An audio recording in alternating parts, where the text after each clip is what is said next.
Sloveniji se je v zadnjem desetletju zelo veliko gradilo, ne mislim samo teh ikonsko velikih projektov, kot so avtoceste, ampak če se vozite po slovenskih krajih, večjih in manjših, potem boste videli, da je, in če se sprašujete, kam je šel denar, potem lahko vidite, da je ogromno zgrajenega.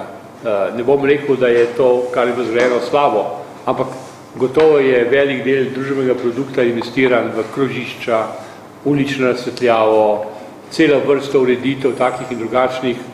Slovenski kraji izgledajo danes drugače, o estetiko se ne bom spuščal, ampak definitivno je tu se veliko zgodilo.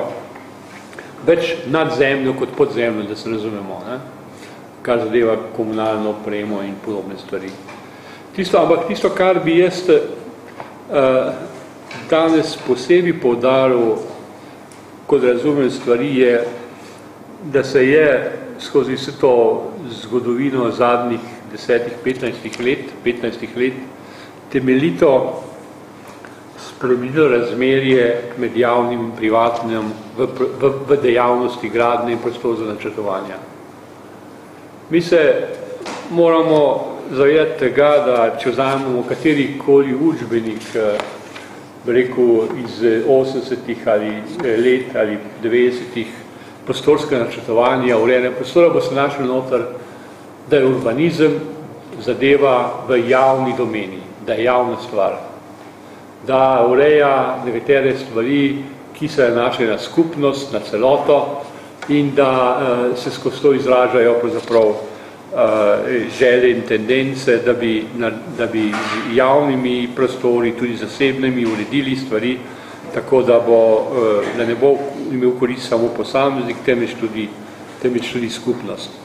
Mi smo imeli seveda urbanizem, ki je bil predominantno javen, to pomeni samoupraven, če že hočete, in smo imeli na drugi strani samo tu pa tamkajšnjega investitorja, ki je bil zasebni in danes pred mogočnim strojem načrtovalnega mehanizma ali pa mašinerije v socializmu, če smem reči, so bili na drugi strani nemočni, kakšni obrtniki, kakšni posamezniki, ki so gradili in tako naprej. Danes, da ne bi bil predolg, danes seveda se je to razmerje javno-privatno močno spremenilo in smo imeli že primere, ko je pravzaprav se spremenilo tudi v samem prostorskem načrtovanju, ko že privatni investitorji pripravljajo take ali drugačne osnove ali podlage ali za sprejetje prostorskih načrtov, izvedbenih predvsem, ki bi jim omogočili gradnjo. No? To je zadeva, ki se je prvič pojavila v Evropi v 80-ih letih v Angliji, se je prenesla tudi k nam. Pravi, da veliki investitorji, zato ker pripravljajo izhodišča in načrte ali pa podlage za podrobne prostorske načrte, ki jim omogočajo investicijo. To je nekaj, kar je bilo nekoč definitivno v javni domeni.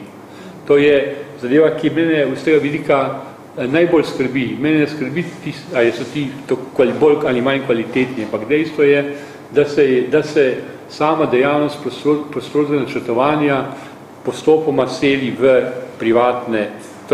privatno domeno, ne ostanejo v javni domeni.